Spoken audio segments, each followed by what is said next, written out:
சுவாரஸ்யமான செய்திகளையும் உணர்ச்சி பூர்வமான உண்மை சம்பவங்களையும் உடனுக்குடன் தெரிந்து கொள்ள நமது சேனலை மறக்காமல் சப்ஸ்கிரைப் பண்ணிக்கொள்ளுங்கள். வணக்கம் நண்பர்களே. புதுக்கோட்டை மாவட்டத்தில் ஒரு அழகான கிராமம். அந்த கிராமத்தில் விவசாயம் செய்து கொண்டு தனது மனைவியோடும் எளிமையாக வாழ்ந்து கொண்டு வருகிறார் விவசாயி சதாசிவம். இவருடைய ஒரே மகன்தான் சரவணன். நம்ம பையன் நல்லா படிக்கணும், அவன் நம்மள மாதிரி வயல்வெளியில் கஷ்டப்படக்கூடாது, நாம் தான் படிக்காமல் விட்டதால் நம்ம இப்போது கஷ்டப்பட்டுட்டு இருக்கோம், நம்ம பிள்ளை நல்லா படித்து ஆளாகணும்னு சொல்லி சரவணனை நல்லா படிக்க வைக்கிறாரு. அதனால் தாங்கிட்ட வந்த எல்லா பணத்தையும் வச்சு தன்னுடைய மகனை நல்லா படிக்க வைக்கிறாரு. மகனும் நன்றாக படித்து முடித்து சென்னையில் ஒரு நல்ல நிறுவனத்தில் வேலை செஞ்சுட்டு வராப்புல. சில வருடங்கள் கழித்து ஒரு நாள் சரவணன் தனது சொந்த ஊருக்கு வந்திருக்காரு. அன்று இரவு சாப்பிட்டு கொண்டிருந்த பொழுது தனது அப்பா சதாசிவகிட்ட இந்த விஷயத்த சொல்கிறாரு. அதாவது, அப்பா, நான் சென்னையில் ஒரு வீடு வாங்க போகிறேன், அதுக்கு இப்போது 5 லட்சம் ரூபா தேவைப்படுது, நீங்கள் கொஞ்சம் பண உதவி பண்ண முடியுமா அப்படின்னு சொல்லி தன்னுடைய அப்பா கிட்ட கேட்கும் பொழுது அப்பா சதாசிவம் கொஞ்சம் அதிர்ச்சி ஆகிறாரு. என்னப்பா சொல்கிற? 5 லட்சம் பணம் வேணுமா? எதுக்காக? வீடு வாங்க போறியா? என்னப்பா சொல்கிற? உனக்கு இன்னும் கல்யாணமே ஆகலப்பா, அதுக்குள்ளே வீடு வாங்கணுமா?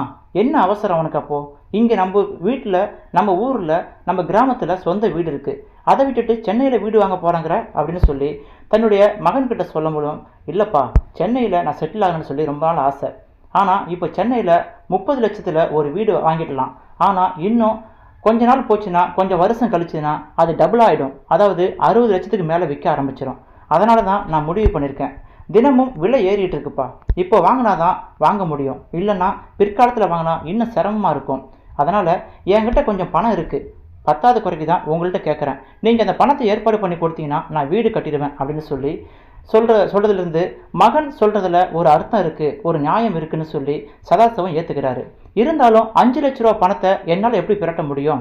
இவன் வாங்கின படித்த கடனையே என்னால் இன்னும் அடைக்க முடியல, அதுக்கு வாங்கின கடனே நான் அடைச்சிக்கிட்டு இருக்கேன், நீ கொடுக்குற கொஞ்சம் காசை வச்சு தான் அந்த கடனையை அடைச்சிக்கிட்டு இருக்கேன், இப்படி இருக்க சூழ்நிலையில் நான் எப்படி உனக்கு உதவி பண்ண முடியும்னு சொல்லி சதாசிவம் கையை பிசைஞ்சு நிற்கிறாரு. சரவணனும் அமைதியாக நிற்கிறான். அப்பா என்ன சொல்ல போகிறாரு அப்படின்னு சொல்லி பார்த்துக்கிட்டு நிற்கிறான். ஏன்னா எனக்கு உதவி பண்ணுறதுக்கு வேறு யாரும் கிடையாது, தன்னுடைய அப்பா உதவி பண்ணாதான் உண்டுன்னு சொல்லி அப்பா கிட்ட கோரிக்கை வச்சுட்டோம். மகன் நல்லது தான் செய்வான்னு சொல்லி நம்பி காசு கொடுப்பாரா, இல்லை விரயம் பண்ணுறான்னு சொல்லி காசு கொடுக்காம போவாரான்னு சொல்லி அவனும் பல குழப்பத்தில் அப்பாவை பார்த்து காத்திருக்கான். அப்பா சதாசிவம் கையை பிசைஞ்சுக்கிட்டு ஆழ்ந்த சிந்தனையில் இருக்காரு. சில நொடிகள் அமைதியாக இருந்த சரவணன் மீண்டும் சொன்னான். ஏம்பா, காசுக்காக இவ்வளோ யோசிக்கிறீங்களே, கண்டிப்பாக உங்களால் பிரட்ட முடியாதுன்னு சொல்லி நல்லாவே தெரியும். என்னாலையும் இப்போது காசு பிரட்ட முடியாது, ஒரு நல்ல ஆப்பர்ச்சுனிட்டி வந்திருக்கு, இந்த வீடை இப்போ வாங்கலைன்னா பிற்காலத்தில் அது டபுள் மடங்கா ட்ரிபிள் மடங்கா போட்டு வாங்குற சூழ்நிலை வரும், அதனால் மகன் நல்லா இருக்குன்னு சொல்லி கொஞ்சம் யோசிங்க அப்படின்னு சொல்லும் பொழுது, சரிப்பா, நான் யோசனை பண்ணிட்டு தான் இருக்கேன், எனக்கு எதுவும் புலப்படலை, 5 லட்ச ரூபா பணத்தை நான் எங்கே பிரட்ட முடியும், நான் ஒரு விவசாயி, என்னை நம்பி அவளுக்கு பணத்தை யார் தருவான்னு சொல்லி நான் யோசிக்க வேணாமா அப்படின்னு சொல்கிறதுக்குள்ள உடனடியாக சரவணன் இந்த ஐடியாவை சொல்கிறாரு. ஏம்பா, கையில் வெண்ணெயை வச்சுக்கிட்டு எதுக்காக நெய் கலையிறீங்க அப்படின்னு சொல்லும் பொழுது, என்னப்பா வெண்ணெய் நெய்ன்னு சொல்லிட்டு இருக்க, என்ன சொல்ல வர சொல்லுன்னு சொல்லும் பொழுது, ஏம்பா, நம்ம கிட்ட தான் ஏக்கர் கணக்கில் நிலம் இருக்குல்ல, அதில் ஒரு பகுதியை வித்துட்டு காசு கொடுத்தா என்ன அப்படின்னு சொல்லும் பொழுது அதை கேட்ட உடனே சதாசிவத்துக்கு அதிர்ச்சி ஆகுது. என்னப்பா சொல்கிற?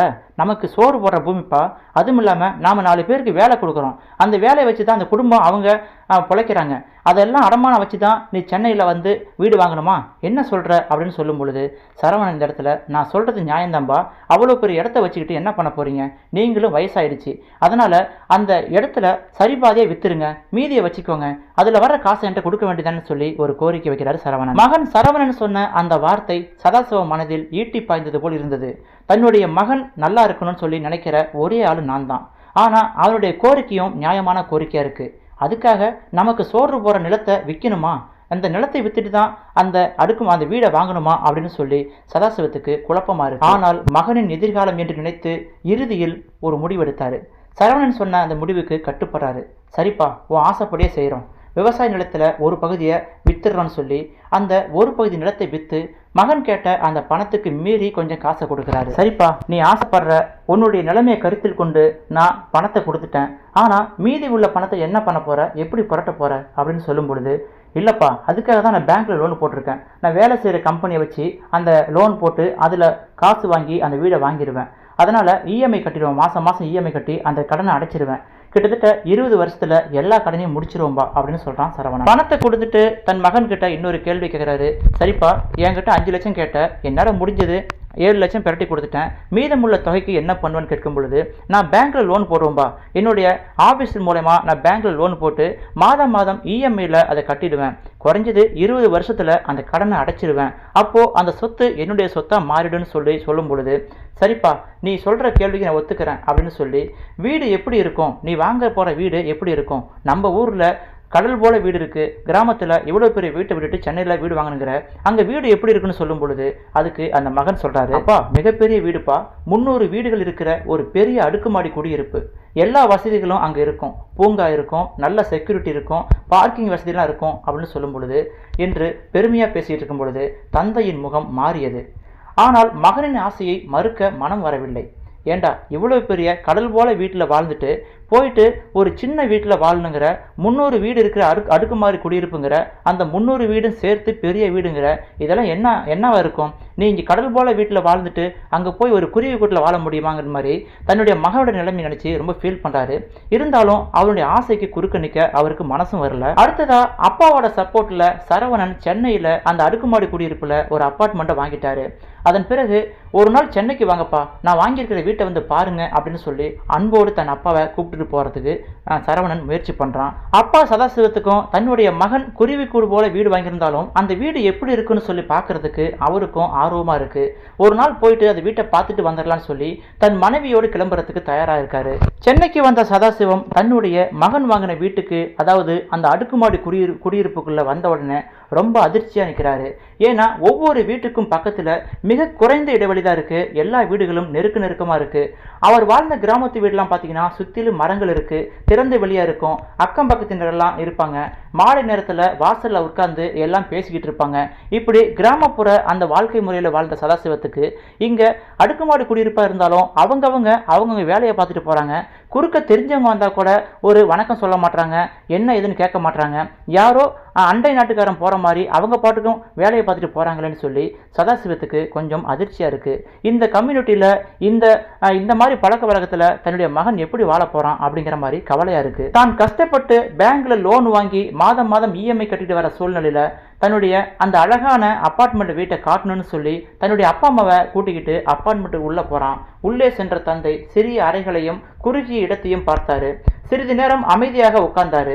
பின்னர் மெதுவாக தன் மகன்கிட்ட கேட்டாரு, இவ்வளவு சின்ன இடத்துக்கு நாம சோறு போற நிலத்தை வித்துட்டு அந்த காசை கொண்டு வந்து இந்த சின்ன இடத்த வாங்கணுமாப்பா அப்படின்னு சொல்லி கிராமத்து பேசியில பேசுறாரு. ஆமாப்பா, மொத்தம் எவ்வளவு செலவாயிருக்கும் இந்த இடத்த வாங்குறதுக்குன்னு சொல்லும் பொழுது, அப்பா அப்படி இப்படின்னு பார்த்து 40 லட்ச ரூபா செலவாச்சுப்பான்னு சொல்லும் பொழுது, அடே அப்பா 40 லட்ச ரூபா இருந்தா நம்ம ஊர்ல இன்னும் 2-3 மடங்கு நிலத்தை வாங்கியிருக்கலாம், அதை விவசாய நிலத்துல உழுது பயிராக்கி நம்ம 10 தலைமுறைக்கு சோறு போடுற நிலமா மாத்திருக்கலாம், அந்த காசை கொண்டு வந்து இங்கே கொட்டிருக்கியே அப்படின்னு சொல்லி ஆதங்கப்படுறாரு சதாசிவம். அதை பார்த்த உடனே மகன் சற்று எரிச்சல் ஆகுறாங்க.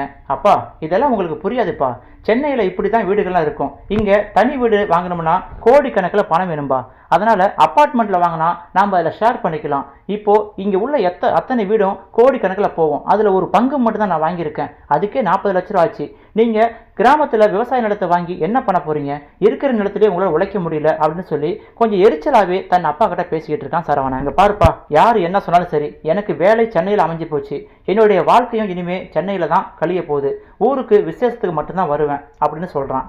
அவங்க அப்பா எதுவுமே பேசல. அன்று இரவு மனதில் ஏராளமான கேள்விகளோடு தூங்கினார் சதாசிவம். மறுநாள் மாலை வீட்டை விட்டு வெளியே வந்தார். அவருக்கு ஒரு விஷயம் வித்தியாசமாக தெரிந்தது. பல வீடுகள் பூட்டப்பட்டிருந்தன, சில வீடுகள் மட்டும் கதவுகள் மூடியிருந்தன. அப்போது கீழே பூங்காவில் சில பெற்றோர்கள் தங்கள் சிறு குழந்தைகளை விளையாட வைத்துக் கொண்டிருந்ததை பார்த்தார். அதை பார்த்ததும் அவருடைய முகத்தில் ஒரு சிறிய சந்தோஷம் வந்தது. அந்த நேரத்தில் அருகில் வந்த செக்யூரிட்டி, ஐயா நீங்க சரவணன் சாரோட அப்பா தானே என்று கேட்டார். ஆமாம் சார் என்று சொன்னார். சார் சொல்லிட்டு தான் போனாரு, வாங்க ஐயா டீ சாப்பிடலாம் என்று அழைத்தான்.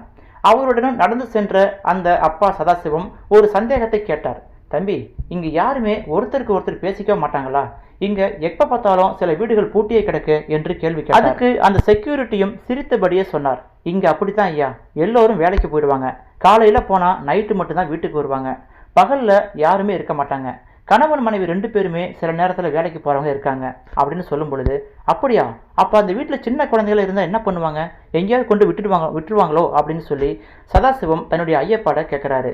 ஆமாம் ஐயா, பக்கத்தில் இருக்கிற சைல்டு கேர் ஹோமில் விட்டுட்டு போயிடுவாங்க, யார் முதல்ல வீட்டுக்கு வராங்களோ அவங்க போயிட்டு குழந்தையை கூட்டிட்டு வந்துருவாங்க என்று செக்யூரிட்டி சொல்வதை கேட்டு சதாசிவம் முகம் மாறி போனார். என்னப்பா இது, பெத்த பிள்ளையை கொண்டு போயிட்டு வேற யார்கிட்ட விட்டுருவாங்களா? ஸ்கூல் போனா கூட பரவாயில்ல, சைல்டு கேருங்கிறீங்க. அங்க சின்ன சின்ன குழந்தைகளா இருப்பாங்களே, அவங்களுக்கு பசிச்சா அங்க உள்ளவங்க தான் பால் கொடுப்பாங்களா? அங்க உள்ளவங்க தான் கவனிச்சுக்குவாங்கன்னு சொல்லும் பொழுது, ஆமா ஐயா, இங்க அப்படித்தான். ஏன்னா பெத்தவங்க இருந்தா பாத்துக்குவாங்க, இவங்க பெத்தவங்களையும் கூட வச்சுக்க மாட்டாங்க. இவங்க கணவர் மனைவி 2 பேருமே வந்து வாழ்றதால, அவங்க 2 பேரும் வேலைக்கு போறதால கை குழந்தைய கூட கொண்டு போயிட்டு சைல்டு கேர்ல ஒப்படைச்சு போயிடுறாங்க. கடைசியா அவங்க வேலை முடிஞ்சு வந்தவொடனே கூட்டு வந்துடுவாங்க. எங்களுக்கே பார்க்கறது கஷ்டமா தான் இருக்கும் என்று செக்யூரிட்டியும் கொஞ்சம் வேதனை பொங்க சொன்னார். சரிப்பா, நீ சொல்றது கரெக்டு தான். இந்த காலத்துல 2 பேரும் வேலைக்கு போனாதான் குடும்பத்தை ரன் பண்ண முடியும். விலைவாசி அவ்வளோ இருக்கு. அப்படி இருக்கும் பொழுது பெற்றவங்களை கூட்டு வந்து தன்னுடைய பிள்ளைகளை பார்த்துக்க சொல்லலாம்ல, அவங்களுக்கு தாத்தா பாட்டி பாசம் கிடைக்கும்ல அப்படின்னு சொல்லும் பொழுது, இங்க பாருங்க, அப்படியே கூட்டு வந்து வச்சிருப்பாங்க, அவங்களே பார்த்துக்கிறது ஒரு ஆள் வேணும்ல, வயசானவங்க முடியாதவங்க அவங்கள பார்த்துக்கிறது எப்படின்னு சொல்லி அவங்களே கொண்டு போயிட்டு முதியோர் இல்லத்தில் சேர்த்து விட்டுறாங்க. இங்க எல்லாம் பணம் படுத்துற பாடியா, பணம் கை நிறைய சம்பாதிக்கிறாங்க, அதனால இப்போ பாசம் கூட விலை கொடுத்து வாங்கி தராங்க அப்படின்னு சொல்லி செக்யூரிட்டியும் வேதனை பொங்க சொல்லும் பொழுது அவரு உண்மையாலுமே ரொம்ப மனசு உடைஞ்சிட்டாரு. தன்னுடைய மகனும் இப்படிதான் ஆவாம் போல இருக்கு, நம்மள கிட்ட சேர்க்க மாட்டான் போல இருக்கு, இங்க உள்ள சமுதாயத்தோட பழகி நம்ம மேல பாசம் இல்லாம போயிடுச்சு போல இருக்குன்னு சொல்லி ரொம்ப வேதனையோடு சதாசிவம் டீ குடிச்சிட்டு நிற்கிறாரு. அப்போது செக்யூரிட்டி எதிரே வந்த ஒருவரை காட்டினார். அதோ அங்க போறாரு, அவர் தான் சேகர் சார், மிகப்பெரிய கம்பெனியில ரொம்ப பெரிய பொறுப்புல இருக்கார் சார். அவங்க மனைவியும் அவங்களும் வேற கம்பெனியில் ரொம்ப உயர்ந்த அந்தஸ்தில் வேலை பார்க்குறாங்க. ஆனால் அவங்களுக்கு ஒரே ஒரு சின்ன குழந்தை. அந்த குழந்தைய பாருங்க, பால் மனம் மாறாமல் இருக்கு, எவ்வளோ வாடி போயிருக்கு பார்த்தீங்களா? இவங்களை கொண்டு போய் சைல்டு கேரில் ஒப்படைச்சிட்டு இப்போ சாயந்தரம் 4 மணி 5 மணிக்கு வந்து கூட்டிட்டு வராரு. பாருங்க, அந்த குழந்தைக்கு எப்படி அப்பா அம்மா பாசம் கிடைக்கும் அப்படின்னு சொல்லி செக்யூரிட்டி சொல்றதை பார்த்து உண்மையாலுமே சதாசிவம் கண்ணிலிருந்து கண்ணீர் வழிந்து ஓடியது. அடுத்த ஒரு வாரம் தன்னுடைய மகன் சரவணன் கூடவே சதாசிவமும் அவர் மனைவியும் தங்கியிருந்தார்கள். எல்லாவற்றையும் அமைதியாக கவனித்தார்கள். சுற்றி நடக்கும் அத்தனை விஷயத்தையும் செக்யூரிட்டி காய்கறிக்காரங்கன்னு சொல்லி ஒவ்வொருத்தர் மூலமா இங்க எப்படி வாழ்றாங்க மக்கள் அப்படின்னு சொல்லி ஒன்னா தெரிஞ்சுக்கிட்டாரு சதாசிவம். அடுத்த நாள் மாலை வேளையில் காற்று வரவில்லை என்று அடுக்குமாடி குடியிருப்பின் கீழ் உலாவிக் கொண்டிருந்தார் சதாசிவம். அப்பொழுது செக்யூரிட்டி அறிமுகம் செய்து வைத்த அந்த எதிர் வீட்டுக்காரர் சேகர் தன்னுடைய கை குழந்தையை தூக்கி கொண்டு உலாவிக் கொண்டிருந்தார். அப்பொழுது அவரை ஆச்சரியமாக பார்த்து கொண்டிருந்தார் சதாசிவம்.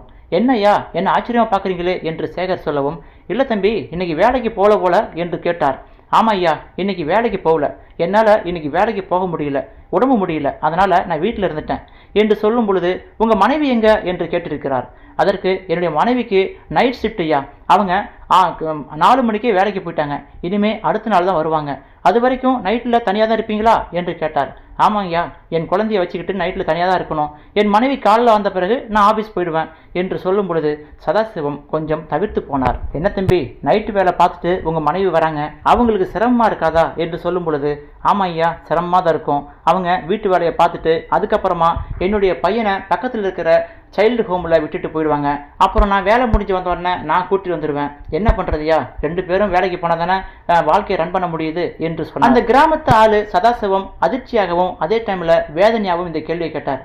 சரிப்பா, நீ ஒரு பக்கம் வேலை பார்க்குற, உன் பொண்டாட்டி ஒரு பக்கம் வேலை பார்க்குறாங்க, உன் புள்ள தனியாக கொண்டு போய் சைல்டு கேர்னு சொல்லி சேர்த்து விட்டு வந்திருக்கீங்க, ஆக மொத்தத்தில் தனியாக ஒரே வீட்டில் இருந்து பிரிஞ்சு வாழ்றீங்க, என்ன வாழ்க்கை இது என்று மனதுக்குள் வேதனைப்பட்டு கொண்டார். அப்போ நீங்களும் உங்க மனைவியும் பேசிக்கவே மாட்டீங்களா என்று சொல்லும் பொழுது சேகர் அவர் எதை சொல்கிறார் என்று புரிந்து கொண்டு சிரித்தார். நீங்க சொல்றது புரியுதியா, எங்க 2 பேரும் தாம்பத்திய வாழ்க்கை எப்படி இருக்குன்னு கேட்குறீங்க, அதானே, என்ன பண்றதுயா, சண்டே ஒரு நாள் 2 பேருக்கும் லீவு, அந்த டைம்ல எல்லாத்தையும் வச்சுக்குவோம் என்று அவரும் சிரித்து கொண்டே சொன்னார். என்னப்பா, ஒரே வீட்டில் இருக்கீங்க, புருஷன் மட்டும் 2 பேரும் பிரிஞ்சு இருக்கிற மாதிரி இருக்கு, சரி சண்டே ஒரு நாள் லீவுங்கிறீங்க, அன்னைக்கு வயிறார சாப்பிட்றதுக்கு மட்டும் சமைக்கிறதுக்கு மட்டும் டைம் இருக்கும், மற்ற நேரத்துக்கெல்லாம் என்ன பண்ணுவீங்க, நீங்க டயர்டா இருக்காதா உங்களுக்கு சொல்லும் பொழுது, இல்லையா, சண்டே கூட ஒரு வேளை தான் சமைப்போம், மற்ற 2 வேளையும் ஹோட்டலில் ஆர்டர் பண்ணி சாப்பிட்டுக்குவோம் என்று சொல்லும் பொழுது, என்ன வாழ்க்கை இது, இப்படிப்பட்ட வாழ்க்கையை வாழ்ந்துதான் ஆகணுமாங்கிற மாதிரி சதாசிவத்துக்கு மனசு குமுற ஆரம்பிச்சு. அன்று இரவு சதாசிவம் வெகு நேரம் தூங்கவில்லை. அவருடைய கண்களுக்கு முன்னால் தனது கிராமம் மட்டும் வந்து போனது. விவசாய நிலம், மாலை நேர காற்று, வாசலில் உட்கார்ந்திருக்கும் அக்கம் பக்கத்தினர், குடும்பத்தோடு சாப்பிடும் நேரம், குழந்தைகள் ஓடி விளையாடும் மைதானம் எல்லாமே அவரது நினைவுக்கு வந்து போனது. மறுநாள் காலை தன் மகனை கூப்பிட்டு சென்றார். சரவணா, நான் ஊருக்கு போறேன்பா என்று மகன் கிட்ட சொல்லும் பொழுது மகன் ஆச்சரியப்பட்டான். என்னப்பா, இப்போ ஊருக்கு போய் என்ன பண்ண போறீங்க, நான் இங்க இருக்கேன், வீடு இருக்கு, நீயும் அம்மாவும் இங்க இருங்க, ஹோட்டலில் ஆர்டர் பண்ணி தரேன், அந்த சாப்பாடை சாப்பிடுங்க, உங்களுக்கு வேலை மிச்சமாகும், இப்போ ஊருக்கு போயிட்டு நீங்க என்ன பண்ண போறீங்க, இப்போ விவசாயம் பண்றதுக்கான காலம் கூட கிடையாது அப்படின்னு சொல்லும் பொழுது, இல்லப்பா எனக்கு இங்க இருக்கவே பிடிக்கல, நான் ஊருக்கு போய் தான் ஆகணும்னு சொல்லி சதாசிவம் ஒத்த கால நிற்கிறாரு. ஒரு நிமிடம் தன் மகனையே அப்படியே பார்த்து சதாசிவம் கண்களில் கண்ணீர் வழிந்து ஓடியது. தன்னுடைய அப்பா சகல செல்வாக்கோடு இங்கே வாழ்றாரு, நான் எல்லாமே பார்த்துக்கிறேன், இவ்வளவு பெரிய அப்பார்ட்மெண்ட்ல 5வது மாடியில குடியிருக்க வச்சிருக்கேன், இங்க இவருக்கு என்ன குறை, எதுக்காக அழுதுகிட்டு இருக்காருன்னு சொல்லும் பொழுது, அப்பா ஏன் அழுகிறீன்னு கேட்டிருக்கான். இல்லப்பா நீ படிச்சா நல்லா இருப்பேன்னு நினைச்சுதான் கடனை வாங்கி உன்னை படிக்க வச்சேன், நீ என்னை விட நல்ல வாழ்க்கை வாழணும்னு சொல்லி ரொம்ப ஆசைப்பட்டேன், ஆனா நீ இன்னும் உன் வாழ்க்கையை ஆரம்பிக்கலப்பா, அதுக்குள்ள அடுத்த 20 வருஷத்துக்கு கடன்காரனா நிற்கிற, இனிமே கல்யாணம் பண்ணிக்குவ, அதுக்கப்புறம் உன் மனைவியும் வேலைக்கு போகணும், குழந்தைகள் பிறந்த பிறகு அவர்களையும் பார்த்துக்கணும், வீட்டு லோனு, கார் லோனு, வாழ்க்கைக்கான செலவுகள், கடைசியில் பணம் சம்பாதிக்கிற மிஷின் போலயே உன் வாழ்க்கை ஆயிடும் போல இருக்கு என்று வேதனையோடு கேட்டார் சதாசிவம். இது தெரிஞ்சிருந்தா உன்னை இவ்வளவு தூரம் படிக்க வச்சிருக்க மாட்டேன்பா, கண்டிப்பா உன்னை ஒரு விவசாயியா மாத்திருப்பேன். விவசாய வாழ்க்கையில பயிர் நல்லா விளைஞ்சா போதும், அவன் மனசு நல்லா இருக்கும், வாழ்க்கையும் பிரகாசமா இருக்கும். நீ பிறக்கிறதுக்கு முன்னாடியும் பிறந்த பிறகும் நானும் அம்மாவும் சந்தோஷமா வாழ்ந்துகிட்டு இருக்கோம், 4 பேருக்கு கொடுத்து உதவுற இடத்துல இருக்கோம். ஆனா நீங்க என்ன வாழ்க்கை வாழ்றீங்க? உண்மையை சொல்லப்போனா நான் விவசாயம் செய்ய யார்கிட்டையும் கை நீட்டி கடன் வாங்குறது கிடையாது. ஏன்னா விவசாயங்கிறது கடவுள் நமக்கு பார்த்து கொடுக்குற வரம். அந்த வரத்தை நம்ம சரியா பயன்படுத்திக்கிட்டா அடுத்தவங்கள்ட்ட கையேந்த வேண்டிய அவசியம் இல்லை. ஆனா உன்னுடைய படிப்புக்காக மட்டும்தான் நான் அடுத்தவங்கள்ட்ட கையேந்தி நின்னேன், கடன் வாங்கினேன். அப்படி கஷ்டப்பட்டு உன்னை படிக்க வச்சாலும் நீ இப்படிப்பட்ட வாழ்க்கையை வாழ்வுன்னு சொல்லி நினைச்சிருந்தா நான் யாருக்கிட்டையும் கை நீட்டி கடன் வாங்கியிருக்க மாட்டேன், உன்னை இந்த அளவுக்கு படிக்கவும் வச்சிருக்க மாட்டேன். இப்போ பாரு, உனக்கு முன்னாடி 20 வருஷத்துக்கு முன்னாடி இருக்கிற கடன் இருக்கு. ஏன்னா இந்த வீடு சின்ன வீடு தான், இதுக்கு இவ்வளோ காசு செலவு பண்ணி வாங்கியிருக்க, அதுவும் 20 வருஷமா ஒருத்தங்கிட்ட அடிமையா கடன் பட்டு கிடக்கிற மாதிரி உன் சூழ்நிலை மாறி நிற்கிது. நம்ம புள்ள ஆசைப்படுறான்னு சொல்லி நானும் யோசனை பண்ணாம நமக்கு சோறு போடுற நிலத்தை வித்துட்டு அந்த காசை உனக்கு கொடுத்தேன். நீ வந்து இந்த குருவி கூடு போல வீடை வாங்கிக்கிட்டு இங்கே உள்ள மக்கள்லாம் பாருங்க, ஒருத்தர் மூஞ்ச ஒருத்தர் பார்த்துக்க மாட்டாங்க, யார் எப்போ வராங்கன்னு தெரியல, எல்லாரும் திருட்டு பசங்க மாதிரி வந்துட்டு போறாங்க, எனக்கு பிடிக்கலப்பா. ஆனா உன்னுடைய வாழ்க்கையும் பார்த்தா ரொம்ப வேதனையா இருக்கு. இந்த கடனை அடைக்கிறதுக்குள்ள உனக்கு எவ்வளவு ப்ரெஷர் வரும், எவ்வளவு கடன் சுமை இருக்கு, அந்த கடன் சுமை நினைச்சா உனக்கு தூக்கம் வருமா, நிம்மதியா சாப்பிடுவியா? ஒரு மாசம் இஎம்ஐ கட்டலனாலும் கடன்காரன் வந்து கதவை தட்டுவானே, நீ எப்படி வாழ போற அப்படின்னு சொல்லி தன் மகனுக்காக ரொம்பவே வேதனை பொங்க பேசினாரு சதாசிவம். அப்பா ஆதங்கப்பட்டு வெள்ளந்தியா பேசினாலும் அதில் உள்ள உள்ளர்த்தத்தை சரவணனுக்கு புரிஞ்சிக்க முடிஞ்சது. என்ன பண்றது, அப்பா சொல்றது கரெக்டு தான். அப்பா இன்ன வரைக்கும் யாருக்கிட்டையும் கை நீட்டி காசு வாங்கினதில்லை. ஆனா நான் 20-25 வருஷத்துக்கு முன்னாடியே இன்னும் 20 வருஷத்துக்கு பதில் சொல்ல வேண்டிய இடத்துல இருக்கேன். உண்மையை சொல்ல போனா இவ்வளவு படிச்சு நம்ம என்ன சாதிச்சோம்? ஆனா அப்பா தன்னம்பிக்கையா சுயமரியாதையா 4 பேருக்கு கொடுத்து உதவுற இடத்துல தான் இன்னமும் இருக்காரு அப்படின்னு சொல்லி சரவணனுக்கும் இது புரிய வருது. இப்போ அவனுடைய வாழ்க்கையில என்ன நடக்கும்? கண்டிப்பா கல்யாணம் ஆகும், அவன் புள்ள பொண்டாட்டி சோறு போடணும், குழந்தை குட்டியை படிக்க வைக்கணும், நாளைக்கு இந்த வீட்டுக்கு வாடகை இல்லைனாலும் கூட இஎம்ஐ கட்டுறதுக்கு கரெக்டாக மாதம் ஆயிரக்கணக்கில் பணத்தை எடுத்து வைக்கணும். மிஷின் போல அவன் வாழ்க்கை மாறிவிட்டது என்று எண்ணி சரவணன் வருத்தப்பட்டாலும் வேற வழி இல்லை, இதிலிருந்து மீண்டு வந்துதான் ஆகணும் அப்படிங்கிற உத்வேகத்தில் அவன் வேலைக்கு போயிட்டு தான் இருக்கான். நண்பர்களே, இந்த செய்தி ஒரு கிராமத்தில் வாழ்ற விவசாய தந்தை தன்னுடைய மகனின் வாழ்க்கையில் நடந்த இந்த உண்மை சம்பவத்தை நம்ம கிட்ட விளக்கி சொல்லியிருக்காரு. அதாவது கஷ்டப்பட்டு படிக்க வச்சம்பா, நான் விவசாய இருக்கும்போது யாருக்கிட்டையும் கடன் வாங்கினது கிடையாது. ஆனால் என் மகன் உயர்ந்த படிப்பு படிக்கும் பொழுது நான் 4 பேர்கிட்ட கடன் வாங்கினேன். சரி, அப்படி கடன் வாங்கி படிக்க வச்சாலும் அவன் மற்றவங்களுக்கு கடன் பட்டு இருக்காம சுயமரியாதை வாழ்வான்னு பார்த்தா இன்னைக்கு பேங்குக்காரன் முன்னாடி மண்டிட்டு நிற்கிறான். 35 வருஷத்துக்கு அவன் கடன் அடைக்கணும், என்ன பண்ண போறான்னு தெரியல. ஒரு மாதம் அவன் காசு கட்டாமல் போனாலும் அந்த வீட்டுக்கு முன்னாடி வந்து கடன்காரன் தட்டி நிற்பான். இதெல்லாம் பார்த்து எனக்கு வேதனையாக இருக்காதான்னு சொல்லி ஒரு தந்தை தன்னுடைய மகனின் எதிர்காலத்தை பற்றி வேதனையோடு சொன்ன விஷயம்தான் இந்த விஷயம். இதை கதை வடிவில் உங்களுக்கு கொடுத்துருக்கோம். உண்மையாலுமே நிறைய பேர் வாழ்க்கையில் பெரும் நகரங்களில் அப்பார்ட்மெண்ட்டில் வாழ்கிற இஎம்ஐ கட்டி வாழ்கிற இளைஞர்கள் வாழ்க்கையில் இது ஒரு சோகமான சம்பவமாக தான் இருக்குது. உண்மையில் இந்த சம்பவம் பணம் சம்பாதிப்பதற்காக வாழ்க்கையை தொலைத்து நிம்மதியை தொலைத்து இப்போ சம்பாதிக்கிற ஒரு மிஷின் போல நிறைய இளைஞர்கள் இருக்காங்க. அவங்களுக்கெல்லாம் பொருந்தக்கூடிய ஒரு செய்தியாக தான் இந்த செய்தி இருக்கு. வசதியான வாழ்க்கை என்றால் அதிக பணம் சம்பாதிப்பதா அல்லது நிம்மதியாக குடும்பத்தோடு வாழ்வதா? இதுதான் இந்த செய்தியின் மிகப்பெரிய கேள்வி. இந்த செய்தியை பார்த்து கொண்டிருக்கும் நண்பர்களே, உங்களுக்கு என்ன தோன்றுகிறது? நகர வாழ்க்கை சிறந்ததா அல்லது சொந்த ஊரில் எளிமையான வாழ்க்கையை வாழ்ந்து சந்தோஷமா வாழ்றது சிறந்ததாங்கிறத பற்றி உங்களுடைய கருத்துக்களை மறக்காம கமெண்டில் சொல்லுங்கள். இந்த செய்தி உங்களுக்கு பயனுள்ளதாக இருந்தால் கண்டிப்பாக இந்த வீடியோக்கு லைக் கொடுத்துட்டு இந்த செய்தியை உங்கள் நண்பர்களுக்கு ஷேர் பண்ணுங்க. தயவு செய்து நீண்ட நாள் இஎம்ஐல மாட்டிக்காதீங்க, உங்களுடைய வாழ்க்கையை அடமானம் வச்சிடாதீங்கன்னு சொல்லி ஒரு நல்ல எண்ணத்தோடு ஒரு தகப்பன் இதை சொன்ன செய்தியை உங்களுக்கு ஷேர் பண்ணியிருக்கோம். இது போன்ற உண்மை சம்பவங்கள், நெகிழ்ச்சியான சம்பவங்கள் உங்களுக்கு தொடர்ந்து செய்தி வடிவில் வர வேண்டும் என்றால் நமது சேனலை மறக்காமல் சப்ஸ்கிரைப் பண்ணிக்கொண்டு நமக்கு ஆதரவு தாருங்கள்.